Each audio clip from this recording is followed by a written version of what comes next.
Irmãos, nós estamos estudando aí o tema Harmonia dos Evangelhos, né? Sobre o ministério terreno de Jesus e a obra e a pessoa salvadora de Cristo.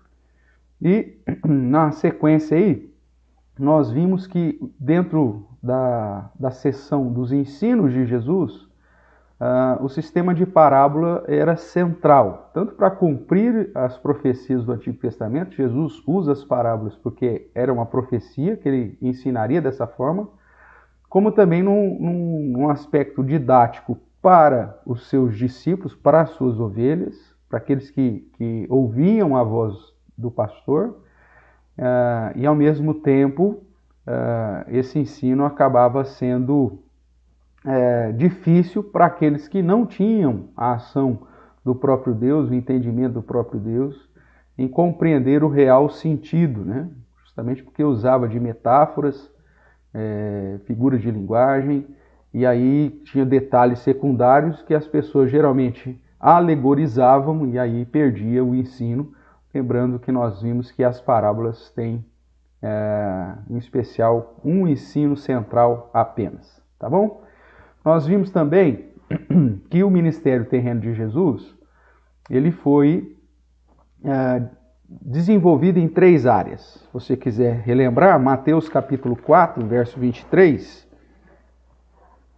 vai dizer assim: percorria Jesus toda a Galileia, ensinando nas sinagogas. Então o ensino, né, é um primeiro pilar aí do ministério terreno de Jesus.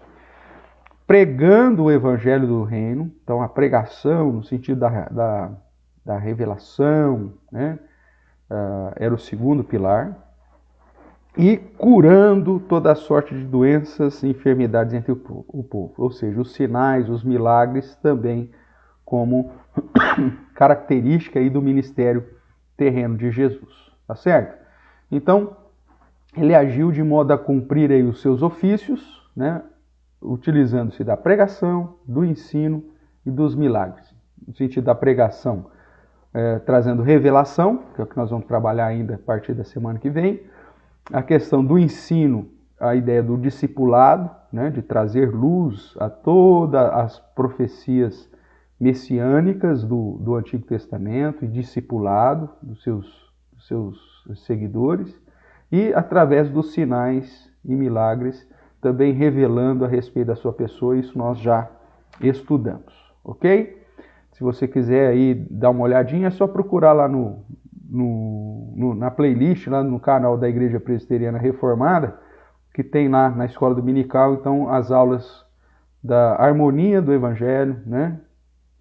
As aulas anteriores aí que tratamos disso. Tanto a pregação quanto o ensino, os milagres, todos, né, tinham o objetivo de revelar Jesus como o Cristo. Lembrando que Cristo é a palavra grega para Messias. Então, como o Filho de Deus, como o Salvador, o Redentor. Isso fica claro no Evangelho de João, capítulo 20, verso 31, que traz o objetivo do próprio Evangelho de João, que é de revelar Jesus como o Salvador, o Filho de Deus. E uma vez que o leitor creia nisso, seja salvo pela obra e pelo nome de Jesus Cristo, ok? Em especial, os seus ensinos, né, que é o que nós estamos focando, trazem a revelação plena sobre a pessoa, sobre a obra e a vontade de Deus.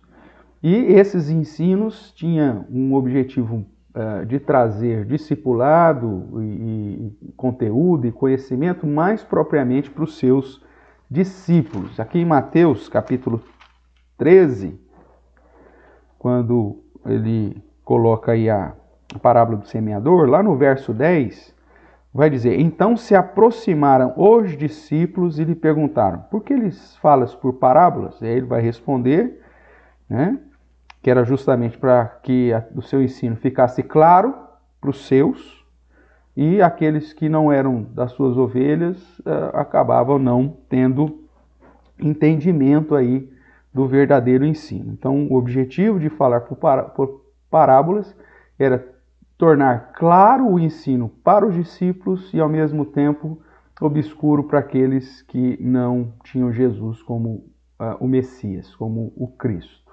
Tá bom? Então vamos lá, irmãos. Fazendo essa recapitulação aqui, né?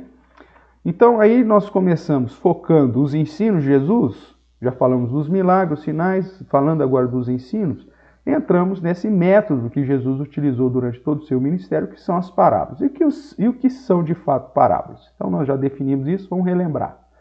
Primeiro são narrativas, geralmente breves, né, que utilizam-se de conteúdo de metáforas, né, de analogias, para transmitir um ensinamento específico, né? E o grande perigo das parábolas é torná-las em alegoria, e aí cada detalhe dessa parábola ser alegorizado e aí trazendo um ensino específico que desvia o foco do verdadeiro ensino. Lembrando que as parábolas têm um ensino específico e o contexto em que ela foi proferida é que vai nos indicar então o que Jesus estava de fato ensinando, ok? Além das parábolas propriamente, né, que são destacadas nos evangelhos, cerca de 60 parábolas, existem também os sermões ou ensinos que utilizam de características metafóricas, de analogia, que se enquadram dentro desse método, né, desse estilo de ensino que era por meio das parábolas. Desse modo, então, nós podemos dizer que as parábolas são histórias simples, breves, que tratam dos assuntos profundos do reino de Deus, utilizando aí do dia a dia das pessoas, ok? Então, uma das características das parábolas de Jesus é o fato de que ele utiliza-se da realidade cultural, financeira, social dos seus dias. Ele pega exemplos ali do seu dia a dia e, baseado naquela situação que era conhecida de todos, ele apresenta e aplica uma verdade espiritual, um ensinamento espiritual, ok? Hoje, tratando aí desse ensino de Jesus, nós vamos falar sobre a parábola dos meninos na praça, ou a parábola da brincadeira de criança, como alguns também chamam. Certamente é um dos ensinos parabólicos de Jesus menos citado como parábola e provavelmente a grande maioria das pessoas não se lembram dessa parábola, tá bom? E é por isso que nós separamos ela e porque ela trata de um contexto justamente do ensino de Jesus e nos apresenta, infelizmente, uma realidade que não foi vista apenas no contexto da geração do ministério terreno de Jesus, mas infelizmente até o dia de hoje, tá bom? Então vamos lá. Vamos lá para essa parábola aí da brincadeira de criança ou dos meninos na praça. São dois textos paralelos. Essa parábola registrada em Mateus capítulo 11, perdão, e Lucas 7. Eu convido você a abrir lá então, Mateus capítulo 11.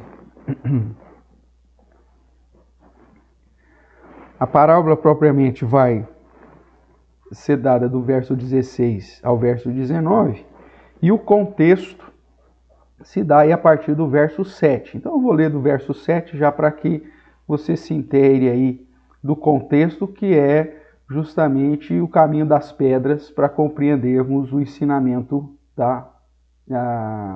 dessa parábola que ele nos apresenta, tá ok? Então acompanhe comigo em Mateus capítulo 11, verso 7, que trata do testemunho de Jesus a respeito do ministério de João Batista. Esse João aí, o testemunho de João, é João Batista, tá bom? Aquele que veio para ser o precursor da chegada do Messias, o amigo do noivo, né? Nós já estudamos isso também. Então vamos lá. Então, partindo eles, passou Jesus a dizer ao povo a respeito de João: que saístes a ver no deserto? Um caniço agitado pelo vento? Sim, que saístes a ver? Um homem vestido de roupas finas?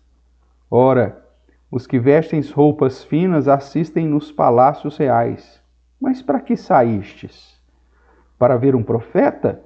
Sim, eu vos digo, e muito mais que profeta. Este é de quem está escrito: Eis aí eu envio diante da tua face o meu mensageiro, o qual preparará o teu caminho diante de ti. Em verdade, eu vos digo, entre os nascidos de mulher, ninguém apareceu maior do que João Batista. Mas o menor no reino do céu é maior do que ele. Desde os dias de João Batista até agora, o reino dos céus é tomado pelo esforço, que referia-se à questão da lei cerimonial e tudo mais. E os que se esforçam se apoderam dele, porque todos os profetas e a lei, veja aí, profetizaram até João. Então Jesus, inclusive, cita aqui a questão do período revelacional, da utilização de profecias, terminando em João, tá certo? Então todos os profetas e leis profetizaram até João. E se o quereis reconhecer, ele mesmo é Elias. No sentido de que João Batista veio exercer um ministério profético, como Elias, e que fora prometido lá em Malaquias, né, que esse que prepararia o caminho do Messias, que indicaria quem é o Messias, exerceria justamente esse ministério de Elias, ok? Então ele é Elias, que estava para vir. Quem tem ouvidos para ouvir, ouça.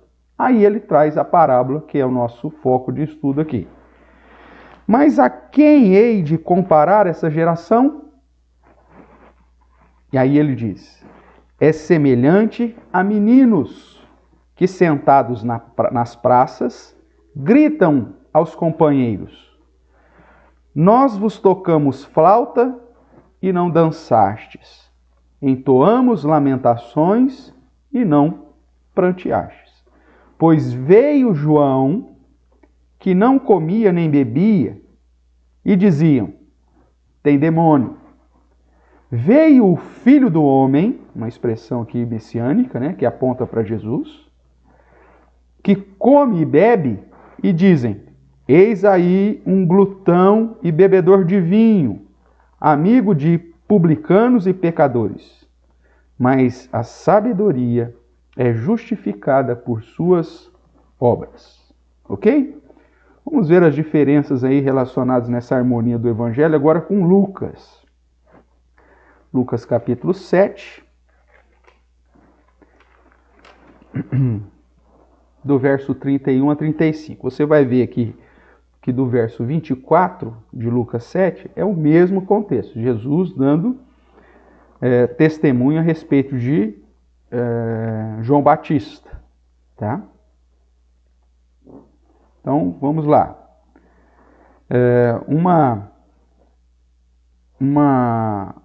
Um acréscimo que Lucas põe está a partir do verso 29, mas eu vou ler o 28 para você fazer a conexão lá com Mateus, tá bom? E eu vos digo, verso 28 então de Lucas, capítulo 7. Eu vos digo, entre os nascidos de mulher ninguém é maior do que João, mas o menor no reino de Deus é maior do que ele. Verso 29. Todo o povo que o ouviu, e até os publicanos, reconheceram a justiça de Deus, tendo sido batizados com o batismo de João. Para ficar claro aqui que o batismo de João é uma coisa, de Jesus é outra. Mas os fariseus e os intérpretes da lei rejeitaram, quanto a si mesmo, o desígnio de Deus, não tendo sido batizados por ele. Então, esse é um acréscimo no contexto aqui, que Mateus não fala e que Lucas faz questão de apresentar. Aí, então, entra a parábola. A que, pois, compararei os homens da presente geração? E a que são eles semelhantes? Verso 32. São semelhantes a meninos que, sentados na praça, gritam uns para os outros: nós vos tocamos flauta e não dançastes, entoamos lamentações e não chorastes. Pois veio João Batista, não comendo pão nem bebendo vinho, e dizeis: tem demônio. Veio o Filho do Homem comendo e bebendo, e dizeis: eis aí um glutão e bebedor de vinho, amigos de publicanos e pecadores. Lembrando que publicanos eram os cobradores de impostos do Império Romano, considerados, portanto, como traidores, né, pelo povo judeu, e uma escória aí, apesar de socialmente dentro do Império ser um grupo de certa posição. Então, amigo de publicanos e pecadores. E aí muda um pouquinho o verso 35 que diz: mas a sabedoria é justificada por todos os seus filhos. Ok? Nós vamos fazer depois um quadro aí com a comparação das duas passagens. Então, eis aqui a parábola dos meninos na praça, ou da brincadeira de criança. Por que brincadeira de criança? Porque o verso aqui em Mateus, capítulo 11, o verso 17, nós temos aí uma historinha que ele conta, que aponta para uma situação de brincadeira de criança, tá bom? Então lá, quando criança, certamente você com seus irmãos, primos, amigos, já passou por uma situação semelhante a essa que Jesus descreve, né? Que situação é essa? Vamos lá. Você dizia, lembra aí da sua infância, então você dizia, vamos brincar de tal coisa? Aí sempre tinha os primos chatos que não queriam brincar de nada. Assim? Aí eles respondiam assim para você, isso não, isso é chato, eu não gosto. Vamos brincar de carrinho de rolemã. Não. Vamos brincar de polícia e ladrão. Não, o cara não aceitava nada. Lembra disso? Ou o contrário, né? As demais crianças diziam, lembra daquele negócio, põe o dedo aqui? Né? Quem quer brincar não sei do que, põe o dedo aqui. Então as crianças chegavam, vamos brincar de tal coisa? Aí você respondia, isso não, é chato, você era o do contra, você era o cara que não queria fazer nada. Já viveu essa situação na sua vida? É justamente essa situação que Jesus está tratando aqui e dizendo que aquelas pessoas dos seus dias faziam. E o que é pior, além de não falar assim, isso é chato, não dá certo, eles te xingavam. Você fala assim, gente, vamos brincar de tal coisa? Não, isso é chato, seu demônio. Não, isso é chato, eu não gosto, seu beberrão, glutão. Além de não querer brincar, ainda brigavam contigo, ainda maltratavam você. Sai daqui, seu pirralho. Sai daqui, seu infeliz, seu demônio. Tá? Então, essa era a situação que Jesus tenta retratar aqui, né? Crianças que não aceitavam a brincadeira que estava sendo proposta e que, além de não aceitar a brincadeira, ainda maltratavam aquele que a propôs, né? Então, quando nós olhamos para Mateus 11 e Lucas 7, tudo indica que um grupo sugeria uma brincadeira alegre, por isso ele fala, nós tocamos flauta, e o grupo não dançaste, não quiseram participar da brincadeira de alegria de tocar flauta. E o outro, então nós entoamos lamentações, e o grupo, nós não choramos, não pranteastes. Então tudo indica que um grupo sugeriu uma brincadeira alegre e foi rejeitado. Depois sugeriu uma brincadeira triste e também foi rejeitado. Os demais não queriam brincar conforme o combinado. Essa é a realidade. Que tipo de brincadeira provavelmente Jesus está citando, né? Os estudiosos propõem que seria aí nesse livro aqui, deixa eu mostrar para você. As Parábolas de Jesus, do Simon Kistemaker, que trata de algumas das parábolas, né? Ele é um livro da editora Cultura Cristã também, só que na época aqui era da Casa Editora Presbiteriana, então é um livro meio velhinho, deixa eu ver de quando que era, de 92, a primeira edição. O Kistemaker, ele vai sugerir que talvez fosse uma brincadeira de casamento e uma brincadeira de funeral, né? Então, vamos brincar de casamento? Aí tinha festa de casamento. Não, nós não vamos brincar, nós não vamos dançar. Então vamos brincar de que alguém morreu, vamos brincar de funeral. Não, também ninguém vai chorar e ninguém quer brincar. Provavelmente são situações distintas, brincadeiras aí antagônicas, né? De alegria e de tristeza. Tocamos flauta, não dançastes, entoamos lamentações, não chorastes ou não pranteaste. Tá certo? Agora, o que isso tudo quer dizer? Vamos lá, vamos fazer uma comparação aqui. Deixa eu abrir a tela aqui para você, para que você acompanhe aí de uma maneira melhor. No texto de Mateus, né, nós lemos Mateus capítulo 11, versos 16 a 19, e Lucas 7, de 31 a 35. Comparando as duas, nós vemos que tanto em Mateus quanto Lucas, Jesus fala, com que eu vou comparar essa geração? Quem é que é essa geração? Os judeus. Lembra que Lucas acrescenta no contexto que os fariseus, né, deixa eu pegar aqui para falar para você exatamente como está escrito, que os fariseus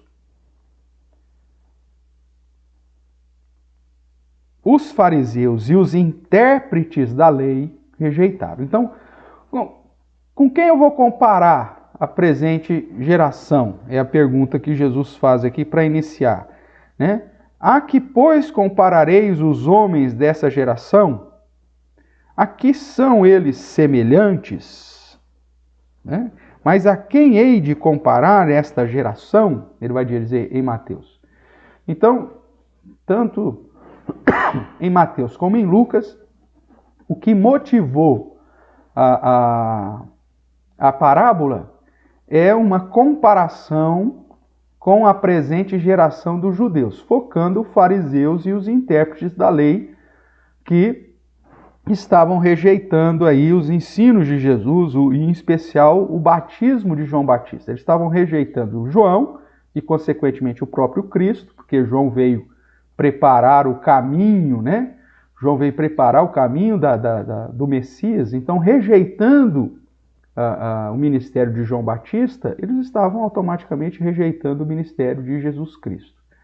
Então, o que João propôs, eles não estavam aceitando. E o que Jesus propunha, eles também não estavam aceitando. Então ele diz, com quem eu vou comparar essa geração? Aí ele fala, olha, eu vou comparar vocês a meninos na praça que não aceitam a brincadeira proposta. Ok? Então, tanto em Mateus quanto em Lucas, fica claro, então, que o que motivou a parábola é a comparação com a presente geração dos judeus, mas de um modo mais específico, os fariseus e os intérpretes da lei. Do que trata, então, o contexto da parábola? Tanto em Mateus quanto em Lucas, fica claro que se trata do ministério de João Batista e do ministério do próprio Jesus, né?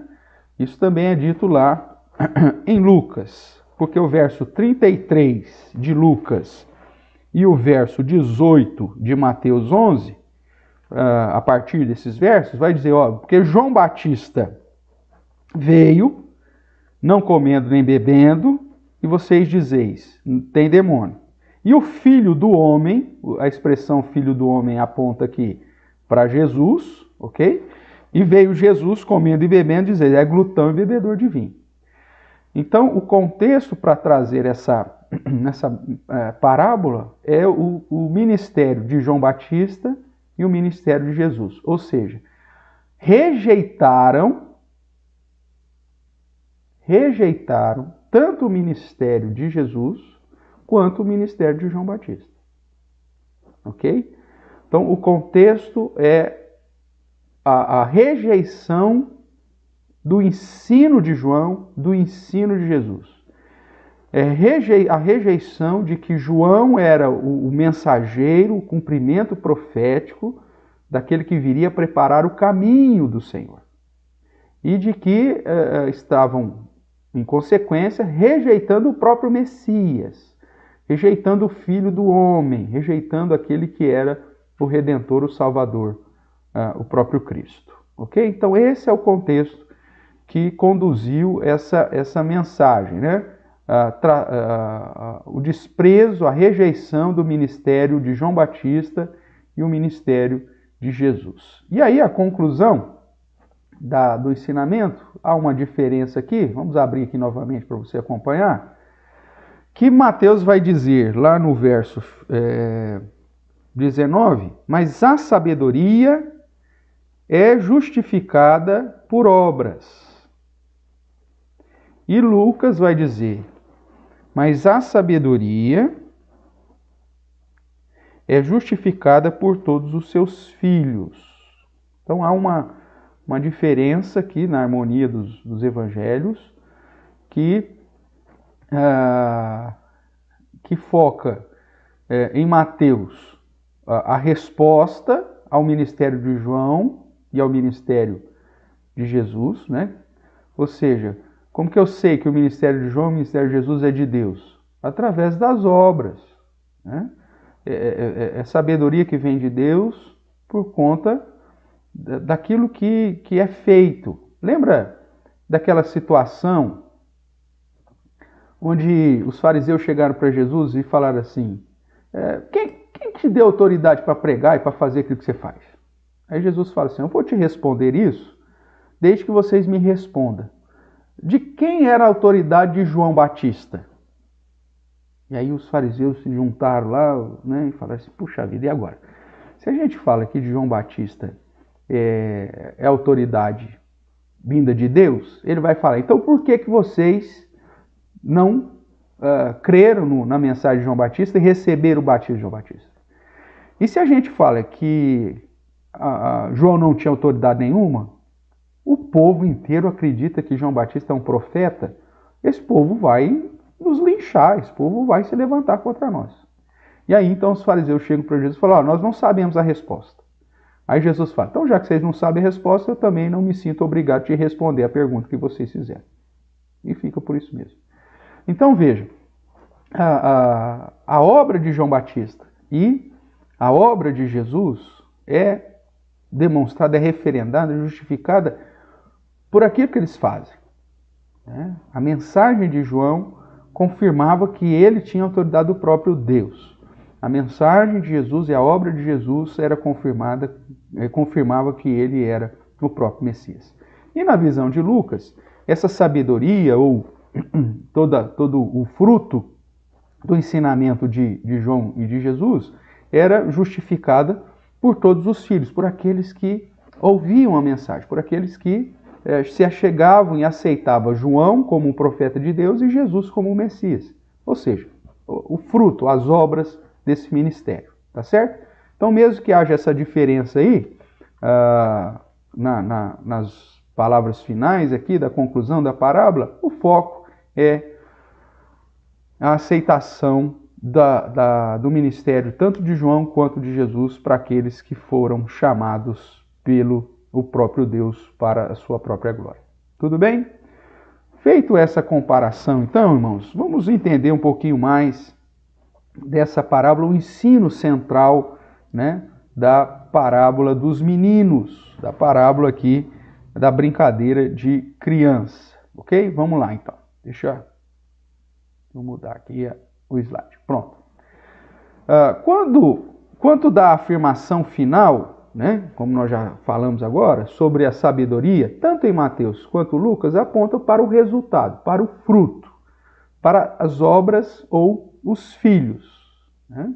O resultado do ministério de João ou o resultado do ministério de Jesus é que mostram que eles vêm de Deus e é fruto da sabedoria do próprio de Deus. Então, aqueles que estavam rejeitando o ministério de João, rejeitando o ministério de Jesus, rejeitando o ensino de João, rejeitando o ensino de Jesus, estavam, em última análise, rejeitando o próprio Deus, né? Rejeitando o próprio Senhor.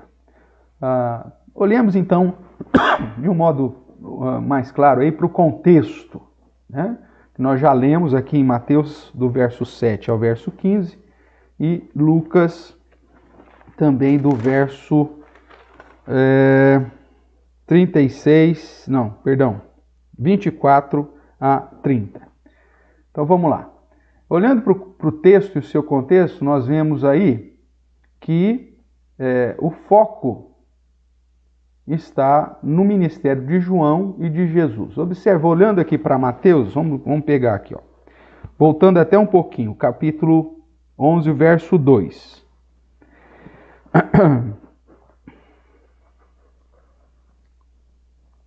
Mateus capítulo 11, diz assim o verso 2. Quando João ouviu no cárcere, ele já estava preso, falar das obras de Cristo, mandou seus discípulos perguntar-lhe: És tu aquele que estava para vir, ou havemos de esperar outro? E Jesus respondeu, disse-lhes: Ide e anunciai a João o que estáis ouvindo e vendo. Ou seja, veja as obras do que está acontecendo. Os cegos veem, os coxos andam, os leprosos são purificados, os surdos ouvem, os mortos são ressuscitados, e aos pobres está sendo pregado o evangelho. E bem-aventurado é aquele que não achar em mim motivo de tropeço. Né? Então, verso 2. Quando João ouviu no cárcere falar das obras de Cristo, mandou os seus discípulos perguntar. Então o contexto mostra justamente o ministério, tanto o terreno de João quanto o terreno de Jesus. O ministério de Jesus, as obras dele. E por isso a sabedoria é justificada pelas suas obras ou pelo resultado dessas obras, que é o acolhimento daqueles que Deus separou para si, os seus filhos. Então, olhando para o contexto,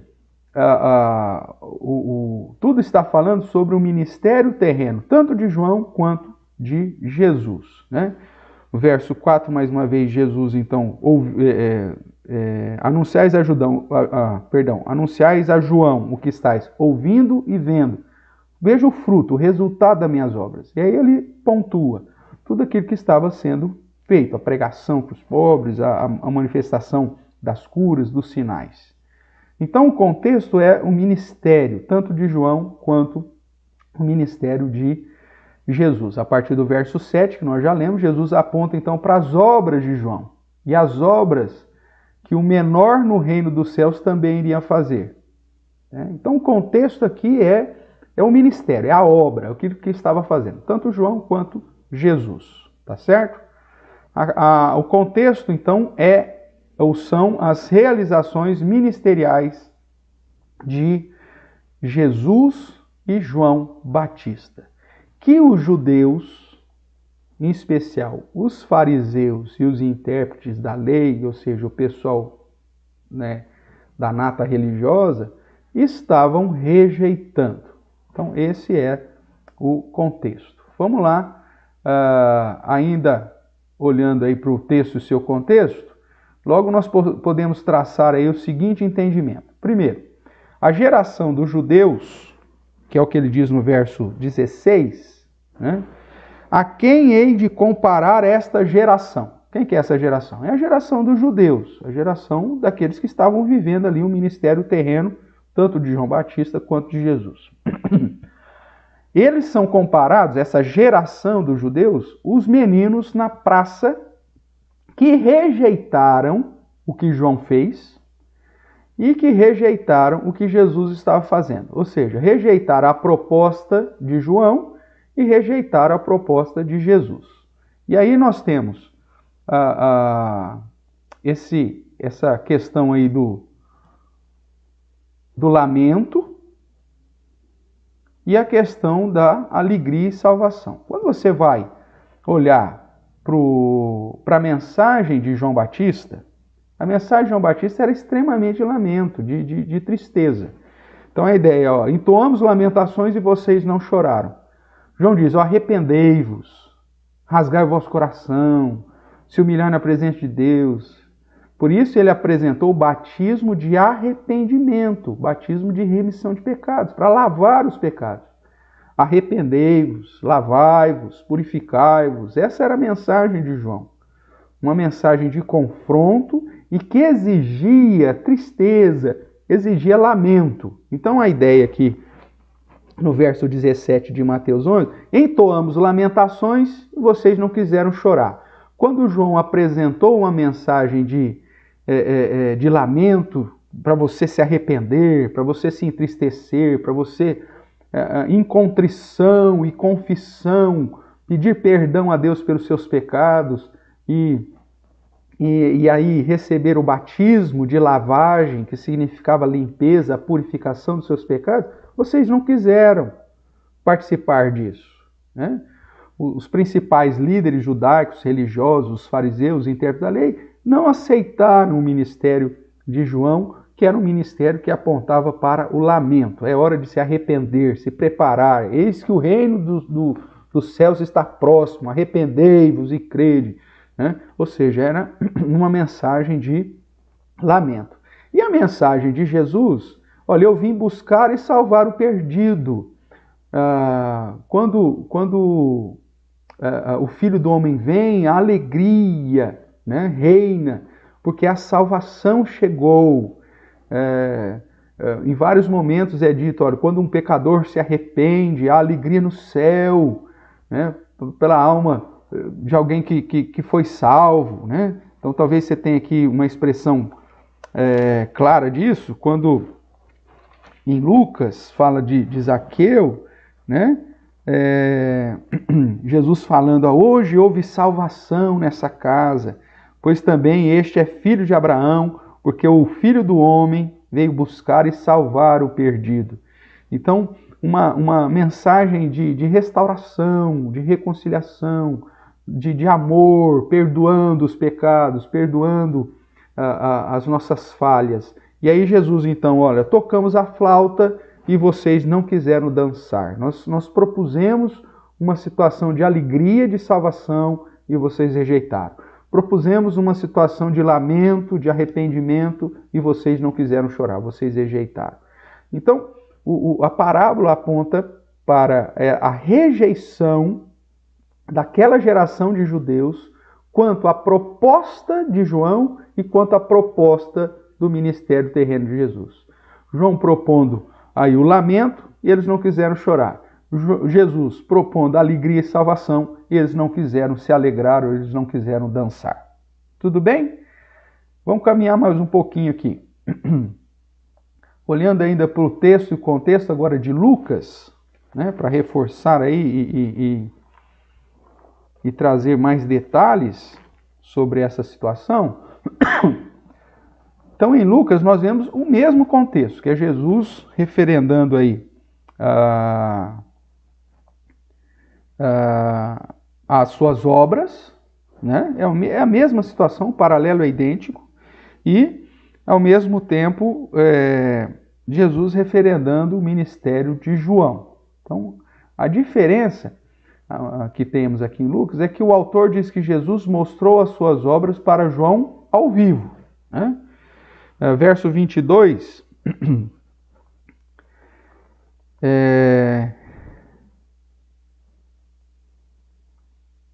na verdade aqui, ó, do 18 até o 23, que é aquela situação que os discípulos de João vão perguntar para Jesus se ele era de fato o Messias, né? Verso 19 diz assim, enviou-os ao Senhor para perguntar. João enviou seus discípulos a Jesus para perguntar, és tu aquele que estava para vir ou havemos de esperar outro? E quando os homens chegaram junto dele, disseram, João Batista enviou-nos para te perguntar, és tu aquele que estava para vir ou esperaremos outro? Naquela mesma hora, curou Jesus muitos de moléstia e de flagelos, de espíritos malignos, e deu vista a muitos cegos. Então Jesus lhes respondeu, ide anunciar a João o que vistes e ouvistes. A minha obra, os cegos vêm, os coxos andam, os leprosos são curados, os surdos ouvem, os mortos são ressuscitados, e aos pobres anuncia-se-lhes o evangelho. E bem-aventurado é aquele que não achar em mim motivo de tropeço. Né? A ideia é que não acharem no meu ministério e no ministério de João nenhum motivo de tropeço. Então a diferença aqui em Lucas, dentro dessa harmonia, é que Jesus realiza algumas curas ali, ao vivo e a cores, para os discípulos de João, para que eles pudessem voltar para João e falar, Jesus é o cara mesmo que nós estávamos esperando, é o Messias, é esse mesmo. Né? A sua obra vem de Deus. Então esse é o contexto. E depois Jesus referenda o ministério de João, que também foi rejeitado pelos religiosos. Nós vimos lá no verso 30 de uma maneira mais clara, né? Os fariseus e os intérpretes da lei rejeitaram, quanto a si mesmos, o desígnio de Deus, não tendo sido batizados por ele, referindo-se a João Batista. Então, estes que rejeitaram o ministério de João, o ensino de João, o lamento que João pregou, e esses, em consequência, né, na sequência, rejeitaram o ministério terreno de Jesus, a obra de Jesus como vindo de Deus, como Messias, como aquele que veio resgatar, salvar o perdido, né? Reconciliar, trazer salvação e alegria à casa de Israel, eles rejeitam isso e, portanto, são comparados aos meninos na praça que rejeitam todas as brincadeiras, né? Ou todas as propostas de brincadeira. Sejam brincadeiras de alegria, sejam brincadeiras de lamento, né? Nós vamos trabalhar um pouquinho mais com isso, mas eu já quero chamar a sua atenção para um detalhe. Será que ainda hoje as pessoas rejeitam o ensinamento de Jesus? Nós estamos vivendo uma época que, depois do ministério terreno de Jesus, que a mensagem continua sendo esse misto da junção do ministério de João e do ministério de Jesus, que é conduzir as pessoas ao arrependimento e à crença em Jesus como Senhor e Salvador. Então a mensagem é uma mensagem que confronta, que aponta para a sua realidade de que você é pecador, que nós nascemos com condenação, mortos espiritualmente, e que devemos nos arrepender dos nossos pecados e, ao mesmo tempo, crer naquilo que Jesus Cristo realizou em nosso lugar, como obra realizada em nosso lugar, como mérito realizado em nosso lugar para a nossa salvação. E aí, toda vez que um pecador se arrepende, há alegria no céu. Então, hoje, nós vivemos esse misto, que é a própria mensagem do Evangelho. Arrependei-vos e crede, né? Reconheça que é pecador, que vocês, se Deus resolvesse mantê-los na condição que você nasce, que é de condenado, ele seria justo. Reconheça que você peca constantemente contra Deus e crede que Jesus, como o próprio Deus encarnado, veio em amor e pagou um alto preço para que de graça você recebesse a salvação em Cristo Jesus. Essa é a mensagem ainda. Só que quando você prega essa mensagem para a nossa geração, as pessoas elas não aceitam essa graça imerecida, né? essa graça irresistível de Deus. Elas ainda querem alcançar o céu pelos seus próprios méritos. Ou elas não se arrependem verdadeiramente e elas não deixam as suas práticas pecaminosas ou nem mesmo lutam por buscar uma vida de piedade, de pureza na presença do Senhor. Ainda hoje, irmãos, quando se prega o verdadeiro Evangelho de Cristo, as pessoas ainda fazem como os meninos na praça, que não aceitam as brincadeiras propostas. Quando você diz, irmãos, estamos passando por uma situação de pandemia mundial, isto é um sinal da soberania de Deus para conduzir as pessoas a reconhecer e se arrepender dos seus maus caminhos e crer que Deus está soberano. Isso já fazia parte de todo um desígnio, inclusive revelado nos Apocalipse. Essas pandemias, essas enfermidades como sinais dos tempos. Aí as pessoas falam, para com isso. Rapaz, é um momento onde nós temos que nos afligir, temos que chorar, né? Buscar a Deus, como vai dizer Tiago, né? Tiago geralmente esse texto aqui ninguém prega, né? Muito difícil o pessoal pregar ele. Ele diz assim, né? Tiago capítulo 4, verso 7, sujeitai-vos, portanto, a Deus, resistir ao diabo, ele fugirá a Deus. Achegai-vos a Deus, e ele chegará a vós. Purificai as mãos, pecadores. E vós que sois de ânimo dobre, limpai o coração. Afligi-vos, lamentai e chorai. Converta-se o vosso riso em pranto, e a vossa alegria em tristeza. Humilhai-vos na presença do Senhor, e Ele vos exaltará. Aí a pessoa fala, você está doido, cara, uma mensagem dessa aí, para com isso. Nós queremos uma mensagem, nós queremos um ministério coaching, pastor.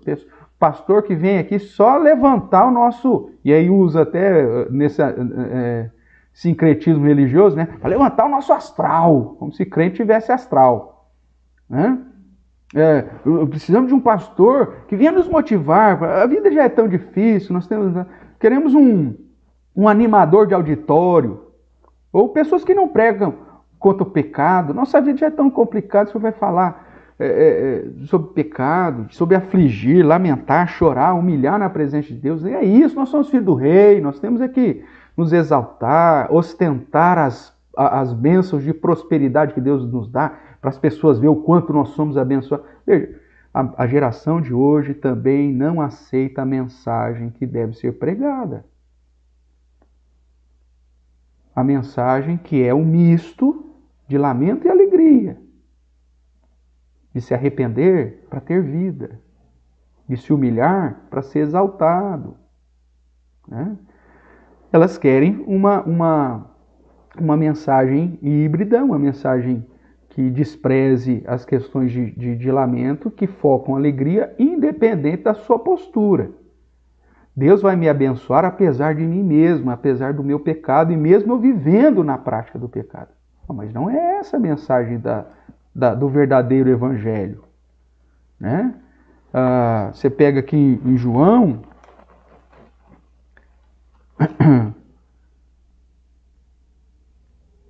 onde ele fala, ele traz os 3 testes para você saber se você é um verdadeiro crente. Ele vai, obviamente, confrontar a nossa postura de uma maneira duríssima. Vamos pegar aqui um exemplo aqui, 1 João capítulo 3, verso 7. Ele diz assim, filhinhos, não vos deixeis enganar por ninguém. Aquele que pratica a justiça é justo, assim como ele, referindo-se a Deus, é justo. Aquele que pratica o pecado, ele procede do diabo. Porque o diabo vive pecando desde o princípio. Para isso se manifestou o Filho de Deus, para destruir as obras do diabo. Todo aquele que é nascido de Deus não vive na prática do pecado, pois o que permanece nele é a divina semente. Ora, esse não pode viver pecando, porque é nascido de Deus.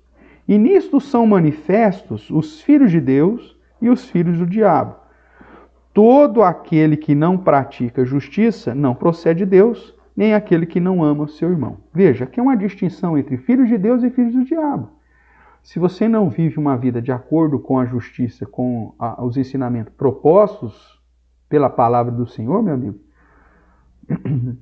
e acha que mesmo na prática e na vida do seu pecado, sem arrependimento, sem humildade, você acha que Deus vai te abençoar, você está enganado.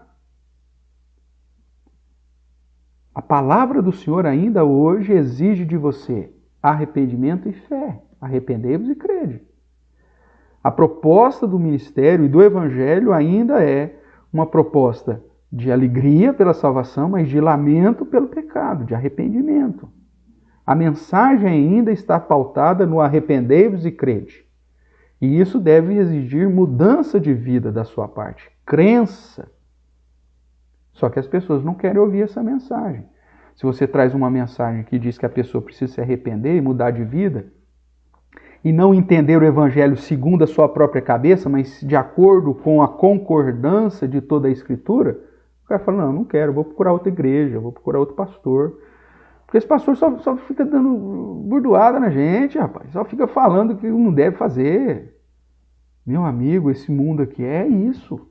As bênçãos, a verdadeira prosperidade, a verdadeira cuidado, são promessas celestiais. A prova do amor de Deus para conosco não está no fato de termos vida boa aqui. mas sim a promessa da vida boa lá nos céus, ok? Então, ainda hoje, a geração rejeita o ministério de João e rejeita o ministério de Jesus. A nossa geração ainda é comparada a meninos na praça que não aceitam nenhuma proposta, ok? Vamos voltar aqui então para entender a mensagem de uma maneira mais clara ainda, ok?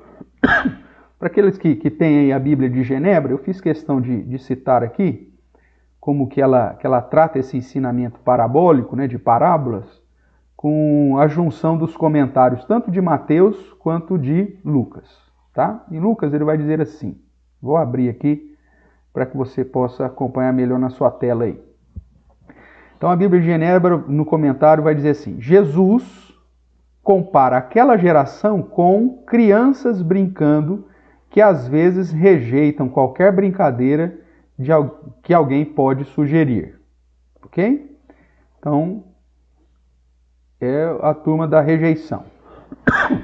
E aí vai dizer ainda, Jesus emprega o provérbio para fazer referência a si mesmo. As obras são seus próprios feitos messiânicos. As coisas feitas por Cristo, como a sabedoria de Deus, justificam-no ou demonstra que ele está certo. Então, veja que o foco, inclusive, da interpretação aqui do comentário de Genebra foca mais no ministério de Jesus Cristo, ok? Mas nós vimos pelo contexto que aponta também para João e ele vai referendar aquela conclusão que nós já apresentamos da mesma forma que a sabedoria de Deus justifica as obras ou o resultado das obras de Jesus, alcançando os seus verdadeiros filhos e não a todos. Nós seguimos aí, então, no mesmo caminho, porém cremos que, quando refere-se às obras, também refere-se à pregação do caminho feito por João Batista. Né? Tanto nos versos anteriores quanto nos versos posteriores à parábola, você vê que Jesus cita a situação de João e do Filho do Homem. Então, eu sigo a mesma linha da interpretação da Bíblia de Genebra, só que acrescento o fato de que as obras que são citadas ali não são referendadas apenas da obra messiânica, mas também da preparação do caminho para a chegada do Messias, ou seja, o ministério também de João Batista. Quando nós vamos lá para Simon Kistemaker, que é aquele livro que eu já te apresentei aqui, que fala das parábolas de Jesus, Kistemaker vai apresentar duas situações, né, da mensagem. A primeira é que as crianças sugeriam as brincadeiras. Né? As crianças eram Jesus e João Batista. Essa é a primeira situação. Então, quem está sugerindo a brincadeira é Jesus e João Batista. Ou seja, a proposta do ministério de João, lamento, a proposta do ministério de Jesus, alegria e salvação. Então, Jesus e João estão propondo e as crianças rejeitam. João trazendo mensagem de arrependimento, Jesus trazendo mensagem de salvação.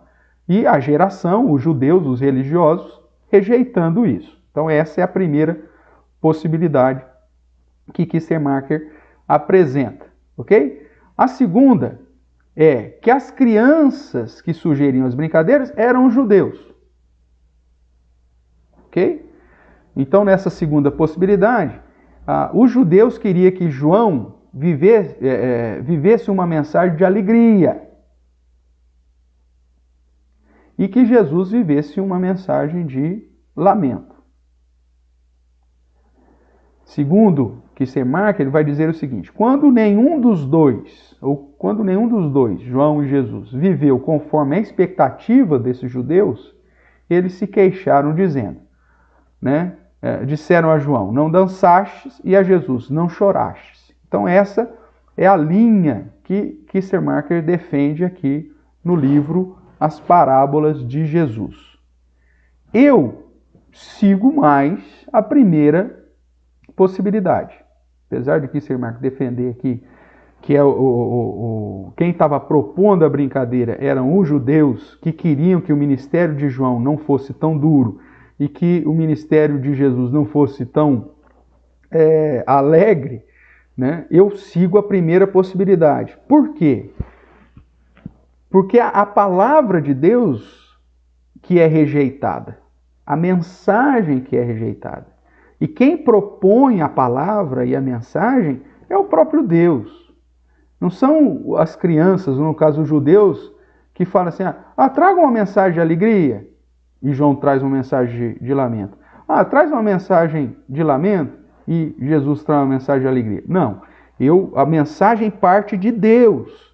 Então a proposta do ensinamento e do ministério, tanto de João quanto de Jesus, é um ministério referendado pelo próprio Deus. Então a proposta vem de Deus, ela vem através do ministério de João, como profeta de Deus, e do ministério de Jesus, como o próprio Deus encarnado. Então eu diferentemente de Christian Marx, sigo a primeira possibilidade. Quem são as crianças que propõem? Né? Jesus e João. E quem são as crianças que rejeitam? Os judeus. Né? Então, nessa parábola, são crianças que apresentam uma proposta e as outras crianças que rejeitam. Então, ele compara aquela geração que rejeitava toda e qualquer mensagem como essas crianças que rejeitam tudo, que não quer brincar de nada, que não aceita nada, e que, além disso, ainda se levanta de um modo áspero aqueles que propuseram, chamando João Batista, falando que João Batista tinha demônio, e falando que Jesus era um glutão bebedor de vinho. Tá? Então, eu sigo mais essa linha aí da interpretação. Mas o foco, né, da mensagem é que aquela geração estava rejeitando a mensagem, tanto de João Batista quanto de Jesus. E por isso, inclusive, colocando-se de uma maneira de confronto direto a Jesus e a João Batista, dizendo que João Batista tinha demônio e que Jesus era um glutão bebedor de vinho. Na sequência aqui da ideia de Christian Marker, ele vai dizer assim, Jesus disse que os meninos que propuseram e não foram atendidos são os judeus religiosos. Indica o foco está na proposta ruim, que não foi atendida, nem por Jesus, nem por João. Logo, reclamavam que João, chamando-o de demônio, e Jesus declarando que era passível de morte por ser glutão e bebedor de vinho. Aquele que era glutão era passível de morte, segundo Deuteronômio 21, 20, 21. Eu sigo a linha de que a proposta, então, é de Jesus e de João, que as crianças rejeitam e ainda condenam essa mensagem, né? E ainda confrontam essa mensagem, fazendo, então, tanto de João quanto do próprio Cristo passíveis de morte. Ainda olhando para Christian Marker, talvez o foco seja tão somente mostrar que aquela geração nunca estaria disposta a fazer uma proposta correta ou aceitar uma postura apresentada por João Batista como profeta e Jesus como o Messias, apesar das obras demonstradas por ambos, né? Apesar das obras de Jesus e de João, que demonstravam que ambos tinham a autoridade dos céus, que ambos eram referendados pelo próprio Deus. Irmãos, hoje é a mesma coisa. As pessoas continuam rejeitando a mensagem verdadeira da Bíblia, dos Evangelhos, mesmo você apresentando as Escrituras como um todo, você confrontando e demonstrando de um modo claro as convicções bíblicas dentro de uma hermenêutica que considera as Escrituras como um todo, as pessoas falam, não, eu não aceito isso, essa mensagem não... Eu quero um negócio mais... Eu quero algo diferente. Ou como Paulo diz, né, cada um procurando mestres segundo a inclinação, né? Como se tivesse coceiros no ouvido, cada um procurando as pessoas que vão falar aquilo que você quer ouvir. E não aquilo que você deve ouvir. Da mesma forma, os judeus, diante da mensagem de João, rejeitam porque não era aquilo que eles queriam ouvir. E diante da mensagem de Jesus, também rejeitam porque não era aquilo que eles queriam ouvir e sempre vão levantar alguma situação contra o mensageiro e contra a própria mensagem, ok? Seguindo aí para a nossa conclusão, né, da parábola dos meninos na praça, vamos trabalhar um pouquinho aqui. Então, veja que o foco é mostrar que uma geração incrédula e infiel despreza, rejeita e condena os mensageiros de Deus. Todos aqueles que querem realmente pregar com fidelidade às Escrituras, meu amigo, vão ser alvos da rejeição das pessoas, né? Ele é o glutão, ele é bebedor, ele é o demônio, ele é muito duro, ele é muito não sei o quê, e aí vai. Porque as pessoas querem ouvir aquilo que alegra o seu próprio coração de acordo com a inclinação da sua própria alma. Como nós somos pecadores inclinados ao mal, irmão, se alguém chega para você, não, meu amigo, a vida não é assim, você tem que ser mais leve, viva, curta a vida, aproveite, você tem direito. A salvação, Deus ama todo mundo, e o que Deus quer é que você possa viver uma vida feliz, aproveite.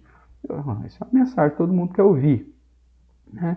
Agora, quando você pega uma mensagem bíblica que diz, afligi-vos, lamentai-vos, não vive na prática do pecado, não satisfaça as concupiscências da carne, as concupiscências dos olhos e a soberba da vida.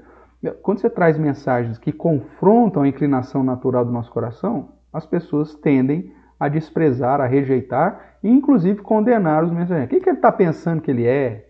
Quem que esse cara acha que ele é? Um santarrão, seja lá o que for. Tá? Então, cuidado, porque essa não é uma característica apenas da geração dos dias do ministério terreno de João Batista e de Jesus, mas, infelizmente, de todas as gerações, inclusive da nossa. Eles nunca estarão satisfeitos e sempre reclamarão da mensagem. Lembra de Jesus pregando lá em João 6? Dura essa mensagem, hein? E já começam a fugir. Todo mundo pula fora diante da mensagem, dizendo que a palavra de Jesus era uma palavra muito dura, né? Deixa eu pegar aqui para você. Quando, depois da multiplicação dos pães e dos peixes, Jesus, então, falando aos seus discípulos que precisavam ter comunhão, comer da sua carne e beber do seu sangue, o verso de número 60 do capítulo 6 vai dizer, muitos dos seus discípulos, ou seja, pessoas que já estavam seguindo Jesus, tendo ouvido tais palavras, disseram, duro é esse discurso, quem o pode ouvir? Mas Jesus, sabendo por si mesmo que eles murmuravam a respeito das suas palavras, interpelou-os. Isso vos escandaliza? Que será, pois, se virdes o Filho do Homem subir para o lugar onde primeiro estava? O Espírito é que vivifica, a carne para nada aproveita, as palavras que eu vos tenho dito são Espírito e são vida.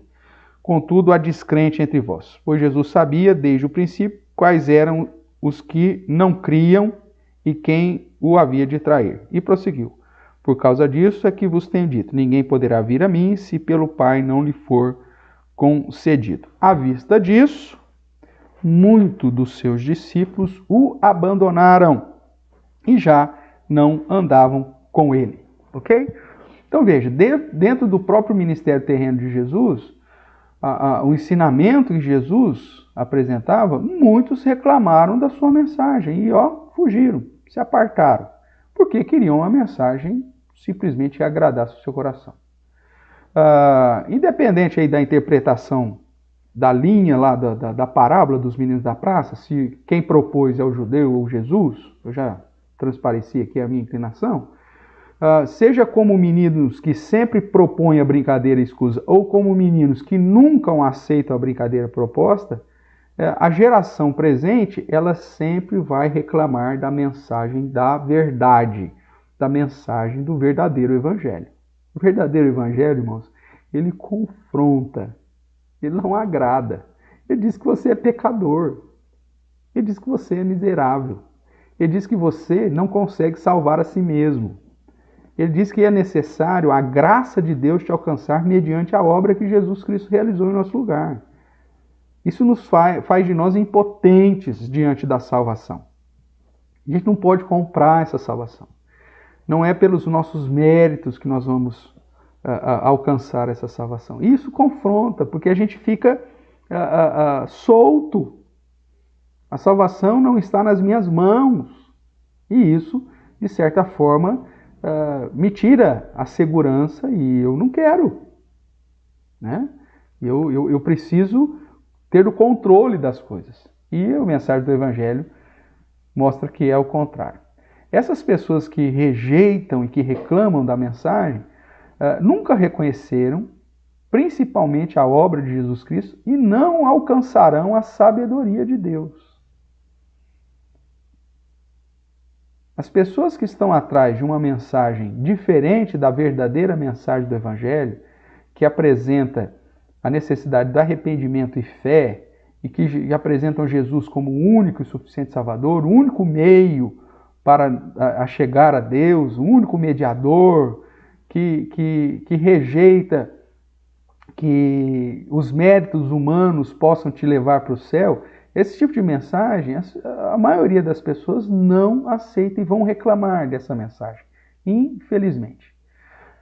Já aqueles que Deus separou para si, os pecadores e publicanos, que Deus quis atrair para si, eles entenderam o lamento e a alegria proposta. Lembra daquela outra situação que Jesus ensina entre o fariseu e o publicano que vão orar ao Senhor? O fariseu chega diante de Deus e fala: "Ô Senhor, eu sou o cara, hein? Eu não sei o que seria desse mundo sem a minha presença, porque eu sou obediente, eu sigo tudo que o Senhor fala." E orava de si para si, diz a palavra. Enquanto o publicano se humilhava na presença do Senhor, se derramava diante de Deus, disse: "Senhor, tenha misericórdia de mim, seja propício a mim, pecador, me perdoa, porque eu sou publicano." E aí Jesus diz que este que se humilhou foi justificado para casa. E o outro simplesmente recebeu o que ele queria se exaltar, pronto, se exaltou. Ou quando Jesus diz: "Não faça como os fariseus que vão para as praças e oram de si para si." Eles já receberam o que eles queriam. Eles queriam se aparecer, pronto, se apareceu. Todo mundo viu que ele é religioso. Agora não, se humilhe, entre no seu quarto, se prostre diante de Deus, reconheça que você é pecador, se humilhe na presença do Senhor. E tudo que você faça para Deus, faça para a glória de Deus e não para a sua própria glória. E aí sim, você será justificado e você entenderá a ação de Deus na sua vida. Veja, a mensagem do Evangelho continua, está na mesma base de sempre. Arrependei-vos e crede. E a mensagem dos dias de hoje é justamente o contrário. Não precisa de arrependimento, as pessoas não falam mais de pecado, não falam mais de mudança de vida, de santidade, de obediência. Não se fala, não se prega mais sobre isso. O importante é você estar na igreja. O importante é você estar numa comunidade. A Bíblia não é importante, o importante é você estar aqui com a gente. A vida santa não é importante, você pode viver do jeito que você quiser. O importante é você estar aqui adorando a Deus de domingo, né? Você está aqui fazendo parte da nossa família. Queridos, isso é ludibriação, isso é mentira, isso é engano, né? E as pessoas que estão procurando esse tipo de mensagem não entenderam absolutamente nada e, portanto, faz parte de uma geração incrédula, né? Que não aceitam a mensagem proposta. João propõe você se arrepender, você não quer se arrepender. Jesus propõe você crer para que tenha salvação e haja alegria no céu, você também não quer crer.